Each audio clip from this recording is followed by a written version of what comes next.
Welcome to Tamil jobs insider YouTube channel. இந்த வீடியோவில் நாம் இப்போ ரீசெண்டாக நம்ம தமிழ்நாட்டில் வெளிவந்திருக்க new permanent central government job opportunity பற்றி தான் பார்க்க போகிறோம்.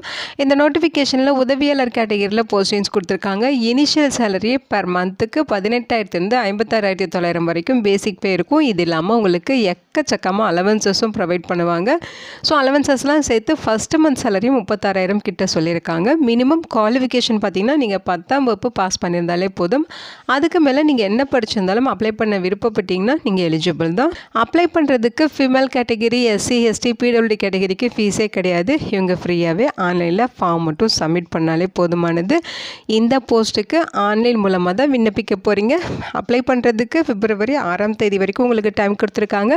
தமிழ்நாட்டில் இருக்க 38 மாவட்டத்தினரும் எலிஜிபிள் தான். இதோட அஃபிஷியல் நோட்டிஃபிகேஷன் அண்ட் எலிஜிபிலிட்டி பற்றின டீட்டெயில்ஸ் இப்போ நான் ப்ரீஃபாக எக்ஸ்பிளைன் பண்ணுறேன். வீடியோவை ஸ்கிப் பண்ணாமல் முழுமையாக பாருங்கள். அதுக்கு முன்னாடி நீங்கள் இப்போ தான் அந்த சேனலுக்குள்ளே முதல் முறையாக வரீங்க அப்படின்னா நம்ம சேனலில் சப்ஸ்கிரைப் பண்ணிவிட்டு பெல் சிம்பல் ப்ரெஸ் பண்ணி ஆல்கிற நோட்டிஃபிகேஷனில் செட் பண்ணிக்கிங்க. அப்போ தான் நாங்கள் கொடுக்குற எல்லா கவர்மெண்ட் ஜாப் ஆப்பர்ச்சுனிட்டியும் உங்கள் ஃபோனுக்கே நோட்டிஃபிகேஷனாக கிடைக்கும். இந்த ரெக்ரூட்மெண்ட் ரிலேட்டடான அப்ளை லிங்க் நோட்டிஃபிகேஷன் லிங்க் எல்லாமே இந்த வீடியோவோட டிஸ்கிரிப்ஷன்லையும் ஃபஸ்ட்டு கமெண்ட்லையும் பின் பண்ணியிருக்கேன், செக் பண்ணி பாருங்கள். இந்த வீடியோக்கு ஒரு லைக் கொடுத்துருங்க. நீங்கள் கொடுக்குற லைக் தான் எங்களுக்கு அடுத்தடுத்து வீடியோ போகிறதுக்கான மிகப்பெரிய மோட்டிவேஷனாக இருக்கும். இப்போ வாங்க நம்ம வீடியோக்குள்ளே போகலாம். இதுதான் இந்த ஜாபுக்கான அஃபிஷியல் நோட்டிஃபிகேஷன். ஸோ இந்த நோட்டிஃபிகேஷன் பார்த்திங்கன்னா நமக்கு CSIR நேஷனல் மெட்டலர்ஜிக்கல் லேபரேட்டரி வந்து ரிலீஸ் பண்ணியிருக்காங்க. இதோட ஷார்ட் ஃபார்ம் தான் பார்த்திங்கன்னா NML அப்படின்னு சொல்லுவோம். ஓகேங்களா, முக்கியமாக இந்த வீடியோ ஒரு இண்டிபெண்டன்ட் ரிவ்யூ வீடியோ தான். எஜுகேஷன் பர்பஸ்க்காக தான் போஸ்ட் பண்ணுறோம். இந்த போஸ்ட்டுக்கு விண்ணப்பிக்கிறது உங்களோட சொந்த விருப்பம் தான். ஓகேங்களா, இங்கேருந்து உங்களுக்கு மல்டி டாஸ்கிங் ஸ்டாஃப் கேட்டகரியில் ரெக்ரூட்மெண்ட் வந்து கொடுத்துருக்காங்க. அதாவது உதவியாளர் கேட்டகரியில் உங்களுக்கு போஸ்டிங்ஸ் இருக்குது. இந்த போஸ்ட்டுக்கு ஆன்லைன் மூலமாக விண்ணப்பிக்க சொல்லியிருக்காங்க. ஸ்டார்டிங் டேட் பார்த்திங்கன்னா January 5ஆம் தேதியிலேருந்து லாஸ்ட் டேட் February 6ஆம் தேதி வரைக்கும் நீங்கள் ஆன்லைன் மூலமாக விண்ணப்பிச்சுக்கலாம். இங்கே அவங்க என்ன சொல்லியிருக்காங்கன்னு பார்த்தீங்கன்னா ஜெண்டர் பேலன்ஸ் பண்ணுறதுக்காக உமன் கேண்டிடேட்ஸ் அப்ளை பண்ணுறதை என்கரேஜ் பண்ணுறோம் அப்படின்னு சொல்லியிருக்காங்க. ஸோ உங்களுக்கு ஆல் உமன் கேட்டகரிக்கு அப்ளை பண்ணுறதுக்கு ஃபீஸே கிடையாது. ஓகேங்களா, ஸோ எல்லா உமன்ஸுமே ஃப்ரீயாகவே ஆன்லைனில் அப்ளை பண்ணிக்கலாம்.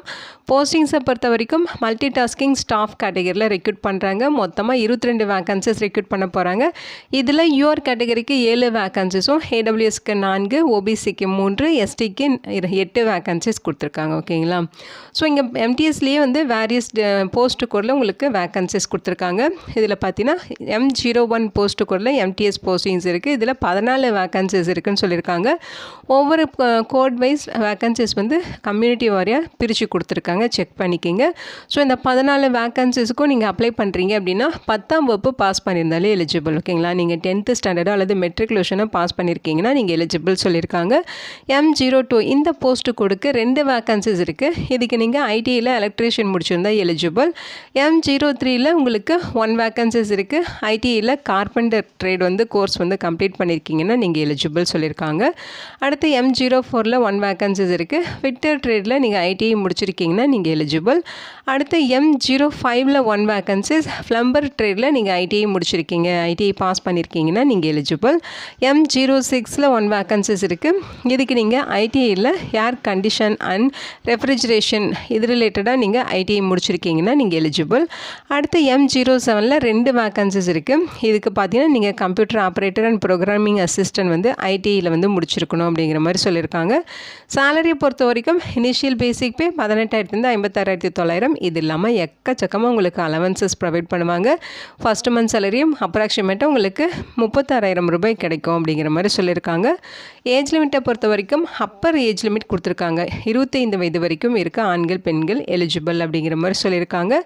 ஒவ்வொரு போஸ்ட்டுக்குமே ஜாப் டிஸ்கிரிப்ஷன்ஸ் கொடுத்துருக்காங்க. ஓகேங்களா, M01 போஸ்ட்டு கொடுக்க என்ன மாதிரி ஒர்க் இருக்கும், அதாவது 10th முடிச்சுட்டு நீங்கள் அப்ளை பண்ணுறீங்க அப்படின்னா அந்த குவாலிஃபிகேஷனுக்கு என்ன மாதிரி ஜாப் டிஸ்கிரிப்ஷன் இருக்கும், ஐடிஐ முடிச்சுட்டு நீங்கள் அப்ளை பண்ணுறீங்கன்னா அந்த போஸ்ட்டுக்கான ஜாப் டிஸ்கிரிப்ஷன் என்ன அப்படிங்கிறது எல்லாமே டீட்டெயில்டாக கொடுத்துருக்காங்க, செக் பண்ணி பாருங்கள்.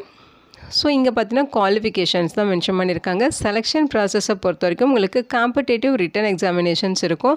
அந்த ரிட்டன் எக்ஸாமினேஷன் உங்களுக்கு computer based objective type multiple choice எக்ஸாமினேஷனாக இருக்கும் அப்படின்னு சொல்லியிருக்காங்க. இந்த எக்ஸாம் பார்த்தீங்கன்னா உங்களுக்கு இங்கிலீஷ் அண்ட் ஹிந்தி லாங்குவேஜஸில் இருக்கும். 10th ஸ்டாண்டர்ட் மெட்ரிகுலேஷன் லெவலில் தான் உங்களுக்கு கொஸ்டின்ஸ் இருக்கும். ஸ்டாண்டர்ட் அந்த கொஸ்டினோட ஸ்டாண்டர்ட் வந்து 10th லெவலில் இருக்கும் அப்படிங்கிற மாதிரி சொல்லியிருக்காங்க.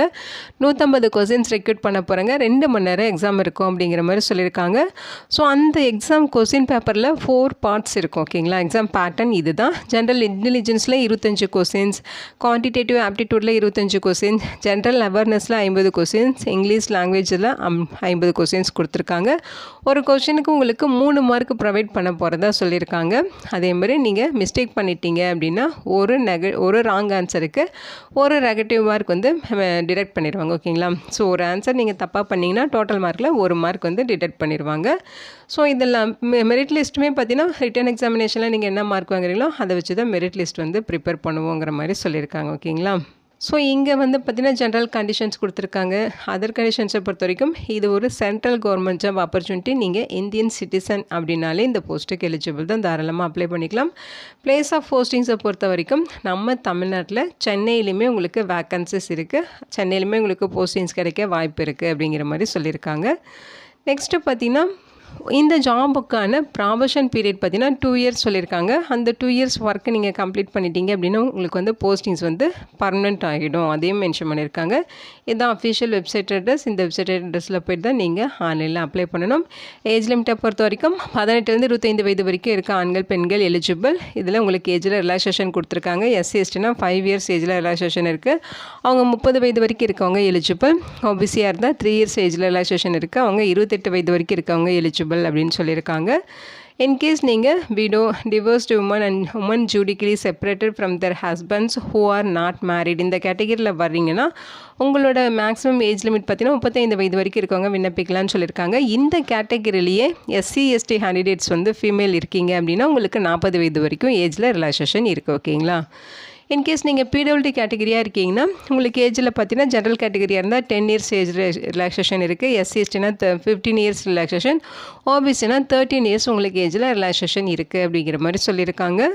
எக்ஸ் சர்வீஸ் மேனுக்கும் as per கவர்மெண்ட் ரூல்ஸ் படி உங்களுக்கு ஏஜில் ரிலாக்ஸேஷன் இருக்குது அப்படிங்கிற மாதிரி சொல்லியிருக்காங்க. ஓகேங்களா, இந்த போஸ்ட்டுக்கு எப்படி அப்ளை பண்ணணும் அப்படிங்கிற இன்ஸ்ட்ரக்ஷன் இங்கே கொடுத்துருக்காங்க. February 6ஆம் தேதி ஈவினிங் 5 மணி வரைக்கும் நீங்கள் இந்த வெப்சைட்டில், அதாவது www.nml.res.in அஃபிஷியல் வெப்சைட்டில் போய்ட்டு ஆன்லைன் மூலமாக விண்ணப்பிச்சுக்கலாம் அப்படின்னு சொல்லியிருக்காங்க. ஸோ அடுத்து நீங்கள் ஆன்லைனில் அப்ளை பண்ணுறப்ப அப்லோட் பண்ண வேண்டிய டாக்குமெண்ட் சைஸ் இதோட டீட்டெயில்ஸ் கொடுத்துருக்காங்க. முக்கியமாக உங்களோட ஃபோன் நம்பர், மெயில் ஐடி, வேலிடான டீட்டெயில்ஸ் தரணும். ஃபீஸஸை பொறுத்த வரைக்கும் 500 rupees ஃபீஸ் சொல்லியிருக்காங்க. இதில் எக்ஸெப்ஷன் யாருக்குன்னு பார்த்தீங்கன்னா SC ST, PWD category, woman candidates, CSIR employees, ESM இவங்களுக்கெல்லாம் பார்த்தீங்கன்னா ஃபீஸே கிடையாது. இவங்களை தவிர்த்து மீதி இருக்கும் அந்த ஃபீஸ் வந்து பெய்ட் பண்ணணும். 500 rupees ஃபீஸ் சொல்லியிருக்காங்க. அதை நீங்கள் எஸ்பி கலெக்ட் ஆப்ஷன் மூலமாக பெய்ட் பண்ணிக்கலாம் அப்படிங்கிற மாதிரி சொல்லியிருக்காங்க. அதற்கான இன்ஸ்ட்ரக்ஷனுமே இங்கே கொடுத்துருக்காங்க. ஓகேங்களா, இன்கேஸ் உங்களுக்கு ஏதாவது ஹெல்ப்லைன் டீட்டெயில்ஸ் தெரிஞ்சுக்கணும், ஹெல்ப்லைன் டீட்டெயில்ஸ் வேணும் அப்படின்னா இங்கே மெயில் ஐடி கொடுத்துருக்காங்க பாருங்கள். recruitment2025@admn.nml.in இந்த மெயில் ஐடிக்கு உங்கள் டவுட்டை நீங்கள் கிளாரிஃபை பண்ணிக்கிறதுக்காக மெயில் அனுப்பி நீங்கள் வந்து கிளாரிஃபை பண்ணிக்கலாம் அப்படிங்கிற மாதிரி சொல்லியிருக்காங்க. ஆன்லைனில் அப்ளை பண்ணுறப்ப நீங்கள் என்னென்ன டாக்குமெண்ட்ஸ் அப்லோட் பண்ணுங்கிற அந்த லிஸ்ட் அவுட் இங்கே கொடுத்துருக்காங்க பாருங்கள். ஸோ இந்த டாக்குமெண்ட்ஸ் எல்லாமே நீங்கள் அப்லோட் பண்ணுற மாதிரி இருக்கும். உங்கள் 10th mark sheet, ITI mark sheet, அதேமாதிரி எக்ஸாம் ஃபீஸ் பெய்ட் பண்ண ரெசிப்ட்டு, அதேமாதிரி அவங்க சொல்லியிருக்க மாதிரி டிக்ளரேஷன் உங்களோட ஓன் ஹேண்ட் ரைட்டிங்கில் ரைட் பண்ணி சைன் பண்ணி அதையுமே நீங்கள் அப்லோட் பண்ணணும். அப்புறம் குவாலிஃபிகேஷன் சர்டிஃபிகேட் அப்படி இப்படின்னு சொல்லி அடுத்து குவாலிஃபிகேஷனுக்கான சர்டிஃபிகேட்டு, கம்யூனிட்டி சர்டிஃபிகேட்டு, பிடபிள்யூடி கேட்டகரினா அதுக்கான சர்டிஃபிகேட்டு அப்படின்னு சொல்லி அடுத்தடுத்து அவங்க கேட்குற இந்த டாக்குமெண்ட்ஸ் எல்லாமே நீங்கள் அப்லோட் பண்ணி ஆன்லைனில் விண்ணப்பிக்கிற மாதிரி இருக்கும். இந்த ஜாபுக்கான ரிட்டன் எக்ஸாமினேஷன் உங்களுக்கு காம்படிட்டிவ் ரிட்டன் எக்ஸாமினேஷன் மூலமாக தான் ரெக்ரூட் பண்ணுறாங்க.